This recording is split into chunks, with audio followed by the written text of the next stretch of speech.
నమస్కారం. ఘంటారావానికి స్వాగతం. ముందుగా ప్రధానాంశాలు. పెప్సికో మాజీ సీఈఓ ఇంద్రా నూయితో మంత్రి లోకేష్ భేటీ. టెక్నాలజీ తయారీ రంగంలో విదేశీ పెట్టుబడులకు సహకరించాలని విజ్ఞప్తి.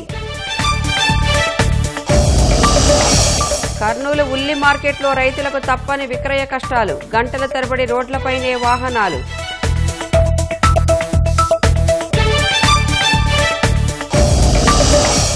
ఆలయాల్లో ఆవు నెయ్యి సరఫరాపై ఉన్నత స్థాయి కమిటీ. విధి విధానాలపై 15 రోజుల్లో నివేదికకు ఆదేశం.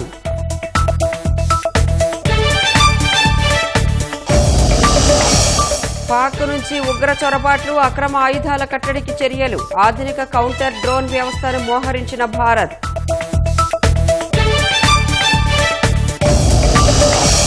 లెబనాన్లోని సిడాన్ నగరంపై ఇజ్రాయెల్ భీకర దాడులు. 5 మృతి, 33 మందికి గాయాలు.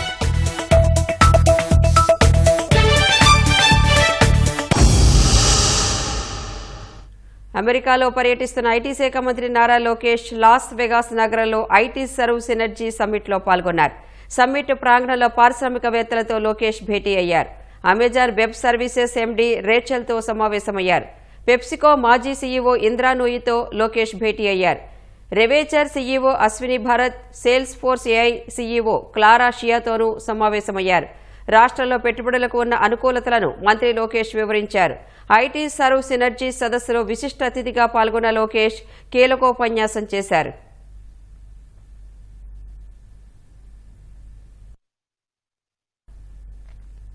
పెప్సికో మాజీ సీఈఓ ఇంద్రా నూయితో భేటీ అయిన మంత్రి నారా లోకేష్ టెక్నాలజీ తయారీ రంగంలో విదేశీ పెట్టుబడులకు సహకరించాలని విజ్ఞప్తి చేశారు. బ్రాండ్ ఏపీ రూపకల్పనకు మద్దతివ్వాలని కోరారు. స్థిరమైన ఆర్థిక వృద్ధికి మద్దతునివ్వాలని విజ్ఞప్తి చేశారు. లోకేష్ ప్రతిపాదనలపై సానుకూలంగా స్పందించిన ఇంద్రా నూయి ఏపీలో పెట్టుబడుల రాబడికి తమ వంతు సహకరిస్తామని హామీ ఇచ్చారు. Salesforce AI CEO Clara షిహ్తో మంత్రి నారా లోకేష్ భేటీ అయ్యారు. టెక్ స్టార్టప్లకు ఏఐ టూల్స్, మెంటార్షిప్ అందించాలని విజ్ఞప్తి చేశారు. ఏఐ ఆధారిత పరిశ్రమల కోసం యువతకు శిక్షణ ఇవ్వాలని కోరారు. స్మార్ట్ గవర్నెన్స్, ఏఐ డ్రైవెన్పై దృష్టి సారించామని తెలిపిన మంత్రి లోకేష్ విద్యా సంస్థలతో సేల్స్ ఫోర్స్ సంస్థ భాగస్వామ్యం కావాలని విజ్ఞప్తి చేశారు. ఏఐ డిజిటల్ ట్రాన్స్ఫర్మేషన్ కోసం ఏపీతో కలిసి పనిచేయాలని లోకేష్ విజ్ఞప్తి చేశారు.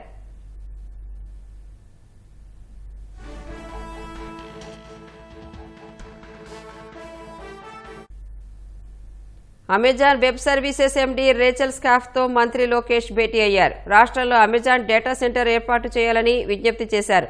సులభతరమైన పౌర సేవలకు సహకారం అందించాలని లోకేష్ విజ్ఞప్తి చేశారు.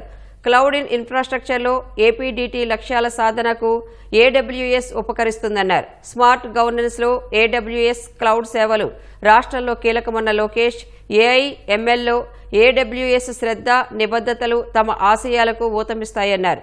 ఏపీలో క్లౌడ్ సేవలు అందించే అంశాన్ని పరిశీలిస్తామన్న AWS MD cloud infrastructure, enterprise సొల్యూషన్స్పై దృష్టి పెట్టినట్లు తెలిపారు. డిజిటల్ ట్రాన్స్ఫర్మేషన్పై అమెజాన్ దృష్టి సారించిందన్న Rachel Skaff AI, ML, cloud infrastructure ఆవిష్కరణలకు ప్రాధాన్యమిస్తున్నామన్నారు.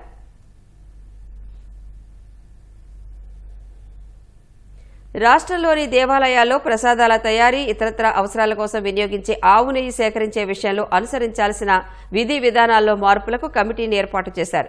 ఈ ఉన్నత స్థాయి నిపుణుల కమిటీ 15 రోజుల్లో నివేదిక ఇస్తుందని దేవాదాయ శాఖ మంత్రి ఆనం రామనారాయణ రెడ్డి తెలిపారు. రాష్ట్రంలో దేవాలయాలకు నెయ్యి సరఫరా తీరుతెన్నులపై వివిధ డైరీ సంఘాలు, సంస్థల ప్రతినిధులతో దేవాదాయ శాఖ కమిషనర్ కార్యాలయంలో ప్రత్యేక సమావేశం నిర్వహించారు. సుమారుగా 1500 టన్నుల నెయ్యి సంవత్సరానికి మన రాష్ట్రంలో తిరుమల కాకుండా మిగిలిన ఆలయాలకి అవసరమవుతుంది అని చెప్పి ఒక అంచనాన్ని తీసుకోవడం జరిగింది. దేవాలయాల డైరీల నుంచి నేరుగా నెయ్యి కొనేటువంటి దానిలో నెయ్యి సరఫరా విషయంలో సమగ్ర విధానాన్ని రూపొందించేందుకు సీనియర్ అధికారులని, కొందరు డైరీ ప్రతినిధులు, అలాగే ఎస్వి వెటర్నరీ యూనివర్సిటీలో ఈ యొక్క ఆవు పాల ద్వారా నెయ్యి తయారు చేసే సైంటిస్టులు, సాంకేతిక నిపుణులతోటి ఒక ఉన్నత కమిటీని ఇవాళ కాన్స్టిట్యూట్ చేశాం. వాళ్ళందరితోటి 15 రోజుల్లో ఈ యొక్క నివేదిక తెప్పించుకోవడం జరుగుతుంది. దాని ద్వారా మనం తప్పనిసరిగా ఈ యొక్క దీనిలో ఒక మంచి నిర్ణయం తీసుకొని మంచి వాతావరణంలో ఆవు నెయ్యితో తయారు చేసేటువంటి ప్రసాదాలని ఆయా ఆలయాల నుంచి భక్తులకు అందించడానికి ఈరోజు నిర్ణయం తీసుకోవడం జరిగింది. శాంతి భద్రతల విషయంలో రాజీ పడే ప్రసక్తే లేదని మంత్రి నాదెండ్ల మనోహర్ అన్నారు. తెనాలిలో రౌడీ షీటర్ దాడిలో గాయపడి ప్రభుత్వ ఆసుపత్రిలో చికిత్స పొందుతున్న ఇంద్రజిత్ అనే వ్యక్తిని మంత్రి పరామర్శించారు. గతంలో ఎన్నికలప్పుడు కూడా సందర్భం లేదు, వ్యక్తులతోటి దానికి సంబంధం లేకపోయినా రోడ్డు మీద పోయే వాళ్ళ మీద దాడులు చేయడం అనేది ఒక పరిపాటిగా మారిపోయింది దాన్ని. సో డెఫినెట్గా సీరియస్ యాక్షన్ తీసుకోవాలి. ఉన్నతాధికారులు అదే పనిలో ఉన్నారు. ఎక్కడైనా సరే చట్టం ఉల్లంఘించడానికి కోసమో లేకపోతే అన్యాయంగా ఒకరిపైన దాడి చేయడానికో ఎవరైనా మానసికంగా సిద్ధమైతే మాత్రం వాళ్ళకి కూడా అదే పరిస్థితులు ఖచ్చితంగా ప్రభుత్వం తరఫున మేము చట్టపరంగా తీసుకోవాల్సిన అవసరం డెఫినెట్గా ఉంటుంది. మరొక్కసారి చెప్తున్నాను, నేను లా అండ్ ఆర్డర్ విషయంలో రాజీ పడే ప్రసక్తే లేదు. తెనాలి ప్రశాంతమైన ప్రాంతం. ఇక్కడ ప్రతి ఒక్కరికి భద్రత కల్పించాలి.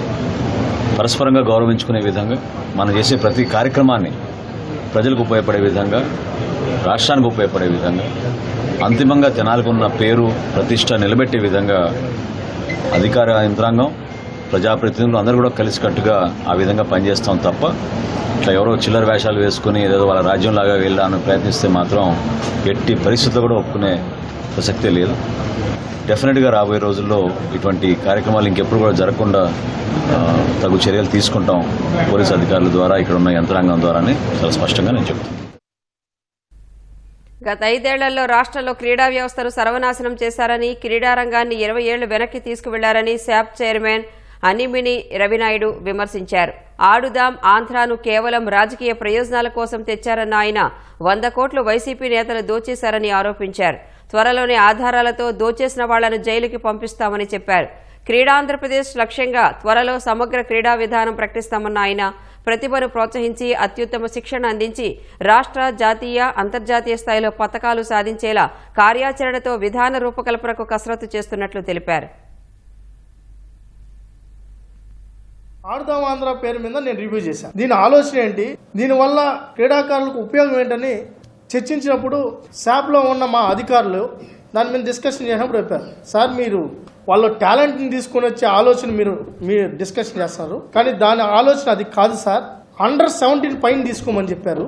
ఎందుకంటే వాళ్ళందరూ ఓటర్లు, అది కూడా 5 గేమ్లే పెట్టమన్నారు. అక్కడ రిలేటెడ్గా ఉండి, ఎంకరేజ్మెంట్గా ఉండి, రాజకీయాలకు ఉపయోగపడే విధంగా, పబ్లిసిటీ ఇచ్చుకునే విధంగా ఆ కార్యక్రమం తీసుకోవడం జరిగింది. దానికి అంత 100 కోట్ల పైన నిధులు తీసుకొని ఖర్చు పెట్టి లాస్ట్కి ఎవరినన్నా ఒక్క ప్లేయర్ అన్నా ఆడుదాం ఆంధ్రాతో గుర్తించారా, సర్టిఫికెట్లు ఎక్కడున్నా ఏమని అడిగితే సర్టిఫికెట్లు ఏంటని అడుగుతున్నారు మమ్మల్ని.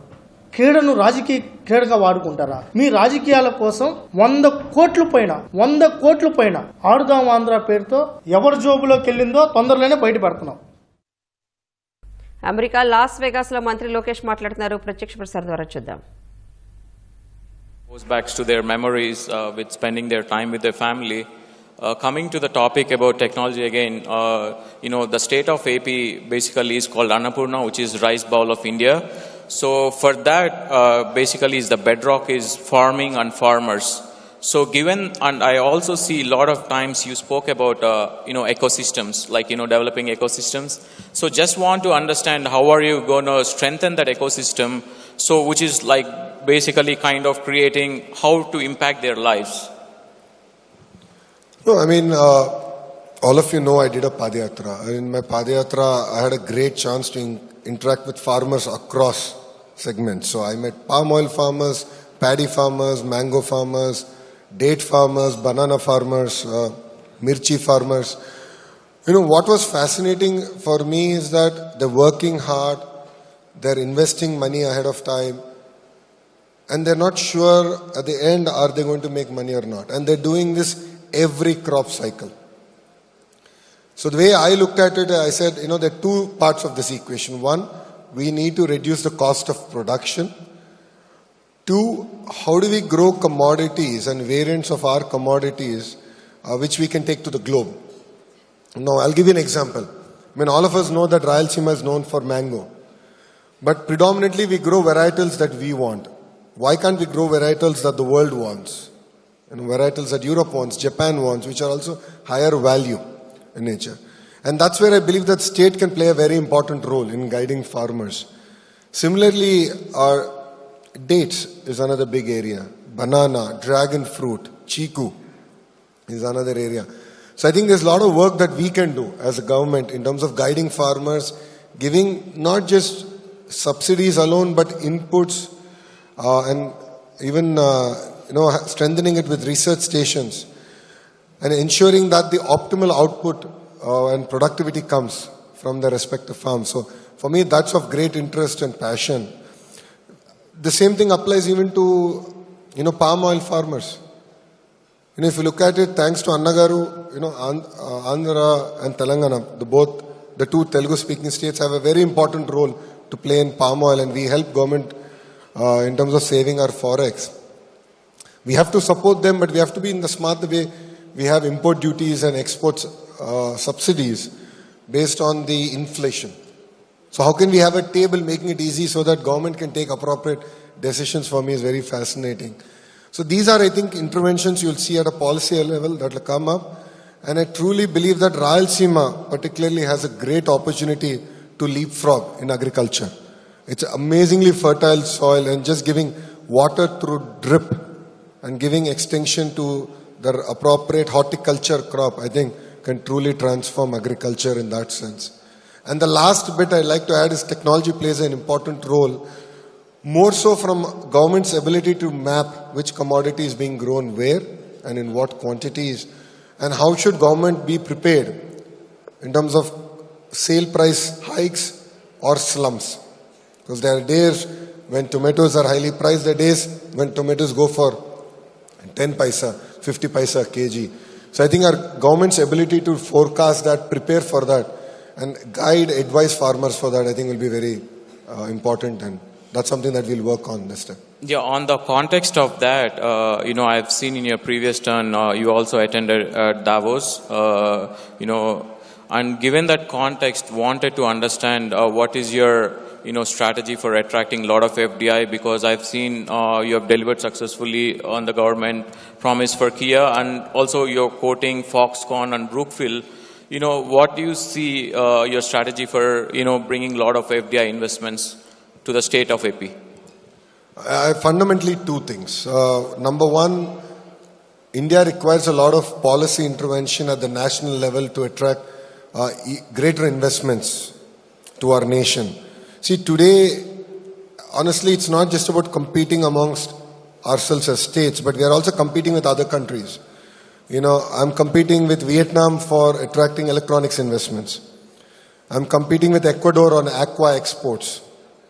I'm competing with other countries on agri-commodities. So it's very, very important that we largen the pie, create a very conducive environment for medium, large corporates, global corporates to look at India as their hub. Second, it's no longer about ease of doing business, it's about speed of doing business. So all the business process re-engineering that we're doing as state is to focus on speed of doing business. So, when I met Chandra sir, who's the chairperson of Tata Sons, and I was asking him what his advice to me would be, he said, just focus on speed of doing business. And he said, today corporates are spending $2, $3, $5 billion on each project. I mean, imagine a 6 months delay. It'll throw their entire business plan out of shape. 6 months delay would result in losses that they have to carry forward on their balance sheet. So our singular focus is on speed of doing business. We will compete with other states, and we will create a very conducive environment in Andhra Pradesh in terms of attracting investments and grounding those investments. And one example of that is how we closed TCS in a 90-minute meeting. That's the way we will work and get investments into state of Andhra Pradesh. Wow, that's a kind of an insight where I wanted to get into the context of bridging the gap for organization like IT Surveillance, where there's a lot of small business enterprises, all the way up from 100 to almost thousands of employees. Because whenever you create enterprise, the speed, the context is the speed. So in that context, wanted to personally understand, when you dealt with a lot of enterprises, what was one of the challenge or some of the insight that you felt personally the most important thing in creating a faster speed for enterprises? You mean as a government or? As a government. So the challenge is, how do you translate the vision of the Chief Minister down to the grassroots line functionary? So the Chief Minister has a clear vision to attract investments. Every meeting he talks about how many jobs did we create. But the problem that I see even at the grassroots level, at the field level, is there is still the need for greater momentum. The tendency is to tell how not to do things. And that's the challenge that we struggle with. So we are in the process of bringing about that change, institutional change, among the officers, among the political system in Andhra Pradesh to drive and be very focused on getting investments and creating local jobs. Kurnool ఉల్లి రైతులకు కష్టాలు తప్పడం లేదు. ఆరుగాలం కష్టపడి పండించిన పంటను మార్కెట్లో అమ్ముకోవడానికి రైతులు అష్టకష్టాలు పడుతున్నారు. ఉల్లిని మార్కెట్లోకి తరలించడానికి పడిగాపులు కాయాల్సి వస్తోంది. మార్కెట్లో ఉల్లి నిల్వలు భారీగా పేరుకుపోవటం వల్ల స్థలం లేకపోవడంతో మార్కెట్ బయటే కిలోమీటర్ల కొద్దీ ఉల్లి వాహనాలు గంటల తరబడి ఎదురు చూడాల్సి వస్తోంది. ఫలితంగా ట్రాఫిక్ సమస్య తలెత్తుతోంది. పైగా ధరలు దారుణంగా ఉన్నాయని రైతులు ఆవేదన వ్యక్తం చేస్తున్నారు. వాళ్లు చెప్పిన ధరకే విక్రయించాల్సి వస్తోందని, కనీసం పెట్టుబడి కూడా రావట్లేదని చెబుతున్నారు. మరింత సమాచారం మా ప్రతినిధి శ్యామ్ అందిస్తారు. కర్నూలు వ్యవసాయ మార్కెట్లో ఉల్లిగడ్డలను అమ్ముకోవడానికి రైతులు నానా అవస్థలు పడాల్సి వస్తుంది. రోజుల తరబడి ఎదురు చూడాల్సి వస్తుంది. ప్రస్తుతం మనం కర్నూలు మార్కెట్ ఎదురుగా ఉన్నాము. మనం చూడొచ్చు, కర్నూలు వ్యవసాయ మార్కెట్ మన ఎదురుగా కనిపిస్తుంది. కనీసం పంటను అమ్ముకోవడమే కాదు, తాము ఎంతో కష్టపడి పండించిన ఉల్లిగడ్డల్ని కనీసం లోపలికి తీసుకెళ్లడానికి కూడా స్థలం లేనటువంటి పరిస్థితి నెలకొంది. మనం చూడొచ్చు, ఈ విధంగా బారులు తీరి కనిపిస్తున్నాయి. ఎంతో మంది రైతులు ఆరుగాలం కష్టపడి పండించినటువంటి ఉల్లిగడ్డల్ని తీసుకురావడానికి ఈ విధంగా ఉల్లిగడ్డల్ని ఎంతో సుదూర ప్రాంతాల నుంచి తీసుకొచ్చారు. అవన్నీ కూడా లోపల స్థలం లేకపోవడంతో అధికారులు, పోలీసులు ఇక్కడే ఆపేశారు. పెద్ద ఎత్తున ట్రాక్టర్లు, లారీలు, ఆటోల్లో ఉల్లిగడ్డలను తీసుకొచ్చారు. అవన్నీ కూడా ఈ విధంగా బారులు తీరాయి. కిలోమీటర్ల మేర బారులు తీరి కనిపిస్తున్నాయి. ఇటువైపే కాదు, ఇటు అశోక్ నగర్, వెంకటరమణ కాలనీ వైపు కూడా మనం చూడొచ్చు, వాహనాలు ఆగిపోయినటువంటి పరిస్థితి కనిపిస్తోంది. రైతులు ఏ విధంగా ఇబ్బందులు పడుతున్నారో ఒకసారి పరిశీలిద్దాం. నా పేరు మదిలేటనా. చిన్న టేకురుంటూ వచ్చినాము. ఇట ట్రాఫిక్ లో నిలబడినాము. ఓనర్ ఆడ స్థలం దొరకకుంది ఓనర్ కి. మేము సైడ్ ట్రాఫిక్ నిలబడినాము. మేము దాదాపు 3 నెలలు రావట్టి వరుసగా, అంటే మార్కెట్ నడలో వస్తున్నావు, 4 గ్యాప్ ఇచ్చో నడుస్తున్నారు. 3 నెలలు నేను రావట్టి 3 నెలల నుండి ఇదే ఉంది. మేము తిరిగిపోతాకల 2, 3, 4 కూడా అవుతుంది దింపుతాకల. అదే చూడండి, ఆల్రెడీ ఇంతకుముందు 3 గంటలకు వచ్చి 3 గంటల నుండి ఇస్తుండ్రి. ఎప్పుడు వచ్చినా వేసిపోతుంటివి, 1 గంట లోపల వేసిపోతుంటివి. అట్లా లేదు, ఇప్పుడు 8 నుండి ఇస్తున్నారు. 8 నుండి అంటే నీకు 3 గంటలకు వచ్చే సరుకు చూడు, 8 గంటలకు వచ్చే నిలబెట్టి ఇచ్చేది చూడు. నిలబెట్టి ఇడితే సరుకు నిలబడిపోతుంది అంతా. మళ్ళీ ఆడ కూరగాయల మార్కెట్ ఉంది. అదేంటంటే అన్నీ జామ్ అయిపోతున్నాయి. చిన్న ఆటోలు రావడం, జామ్ కావడం, ఇంకా ఇబ్బంది అదే. ఇంతకుముందు ఒక 6 ఏళ్ల కిందట ట్రాక్టర్లు నిలబెట్టి యాలం పడినారు, కానీ ఈ పరిస్థితి అయితే లేదు. నా పేరు వచ్చేసి వీరకుమార్ సార్. మాది వచ్చేసి ఉల్సాల. ట్రాఫిక్ చాలా ఇబ్బంది అవుతుంది. మా రైతు ఉండేసి ఇట్లా బండ్లకు అడ్డం అవుతుంది రోడ్డు మీద. ఛాన్స్ సేపు లంది పెట్టుకుని బండ్లు ఎక్కువసేపు లోడ్, హెవీ లోడ్ కదా, కష్టం అవుతుంది డ్రైవర్లకి. వాళ్ళు ఎవరంటే ఎవరు వస్తారు, ఒక్కొక్క మాట అంటే ముందరిది వెనకది అంటారు. మార్కెట్లో ఫుల్ అయినాయి సార్, ప్లేస్ లేదు. ఏం ఇబ్బంది లేదు సార్. మొత్తం ఆడకెడక ఆపినారు, రేట్లు తక్కువ చేస్తున్నారు. ఎందుకొరకు తెరుస్తలేరు. మళ్ళీ గేట్ తెరిస్తే పోతావు లోపలికి, వాళ్ళు అట్లా ఆపితే రెక్కలిపోతాయి. అంజనా బొమ్మలు కాబట్టి బైపాసులు ఉంటున్నాయిగా. ఇప్పుడు మా కిరాయి ట్రాక్టర్లు కూడా ఇప్పుడు వాళ్ళు కూడా ఏమంటారు, మమ్మల్ని దింపకుండా వాళ్ళు తిడతారు. కిరాయి ట్రాక్టర్లు వేసుకొచ్చినాం, మేము సొంత ట్రాక్టర్లు కాదుగా.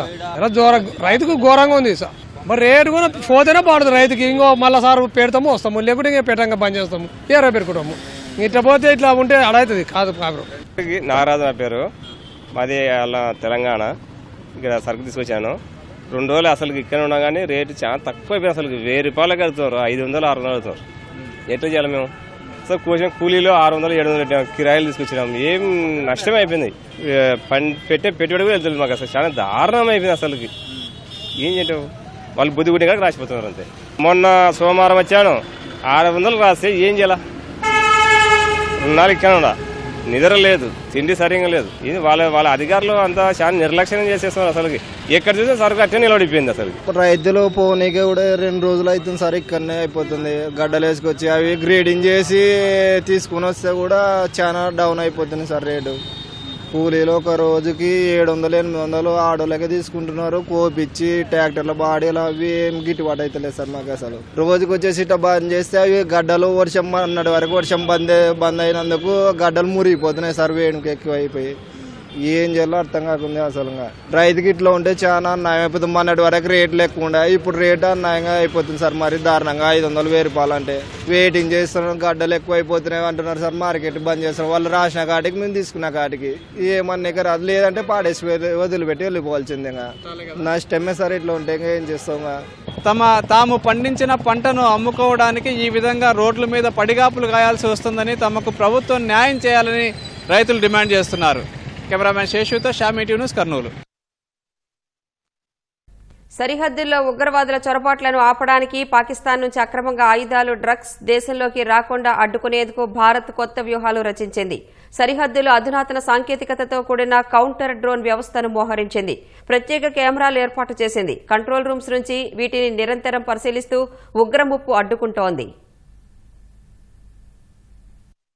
సరిహద్దుల్లో పాకిస్తాన్ నుంచి ఉగ్రవాదుల చొరబాట్లు పెరగడం, ఆయుధాలు, మాదక ద్రవ్యాలను డ్రోన్ల సాయంతో పాకిస్తాన్ భారత్లోకి జార విడుస్తూ ఉండటంతో సైన్యం అప్రమత్తమైంది. సరిహద్దుల్లో ఉగ్ర చొరబాట్లను నిరోధించడం సహా పాకిస్తాన్ నుంచి వచ్చే డ్రోన్ల ఆట కట్టించేందుకు నియంత్రణ రేఖ వద్ద కౌంటర్ డ్రోన్ వ్యవస్థను మోహరించింది. సరిహద్దుల్లో ప్రత్యేక కెమెరాలను కూడా ఏర్పాటు చేసింది. కంట్రోల్ రూమ్స్ నుంచి వాటిని నిరంతరం సైన్యాధికారులు పర్యవేక్షిస్తారు. అనుమానాస్పద కదలికలను గుర్తించిన వెంటనే సమీపంలోని ఆర్మీ పోస్టులకు సమాచారం అందిస్తారు.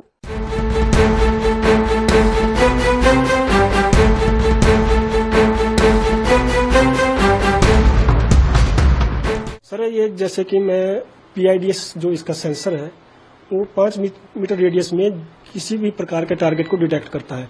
जब टारगेट को ये डिटेक्ट करता है तो इस एक ऑडियो अलार्म को जनरेट करता है और ऑडियो अलार्म जैसे जनरेट होता है तो उसकी सूचना हमें इन्फो मिलती है. उसके बाद जब हमें इस चीज को इन्फो मिलती है तो हमें अपने जो लेफ्ट राइट जो हमारे पोस्टें हैं उनको हम बताते हैं कि आपके AOR के सामने या कोई आपके एरिया में कोई हरकत हो रही है, तो वो बाकी जो संतरियों को अलर्ट कर देते हैं. మనిషి కంటితో చూడటం సాధ్యం కాని సుదూర ప్రాంతాలపై సైతం ఈ ప్రత్యేక కెమెరాలతో నిఘా ఉంచవచ్చు. చీకట్లలో కూడా ఉగ్ర కదలికలను గుర్తించవచ్చు.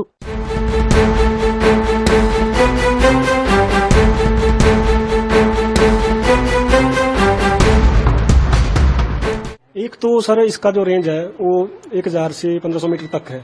सबसे बड़ी फायदा तो हमें ये है कि हम इतनी दूर से नंगी आंखों से अपने नहीं देख सकते हैं. तो एक इस चीज का हमें फायदा है कि हम इतनी दूर तक ऑब्जर्वेशन कर सकते हैं. दूसरा ये है कि जब जवान एक संतरी को रात के समय इतना नहीं देख पाता तो इसमें जो थर्मल इमेज है उसके भी हमारे पास इमेज आ जाती है, तो उससे भी हम अपने AOR को सुरक्षित रख सकते. సరిహద్దుల్లో పాకిస్తాన్ నుంచి డ్రోన్లతో ఆయుధాలు, డ్రగ్స్ భారత్లోకి వచ్చిన ఎన్నో ఘటనలు తరచూ జరుగుతున్నాయి. జమ్మూ ప్రాంతంలో డ్రోన్ దాడులు కూడా చోటు చేసుకున్నాయి. ఈ నేపథ్యంలో వాటిని ఎదుర్కొనేందుకు ఈ కౌంటర్ డ్రోన్ వ్యవస్థ భారత సైన్యానికి ఎంతగానో ఉపయోగపడనుంది.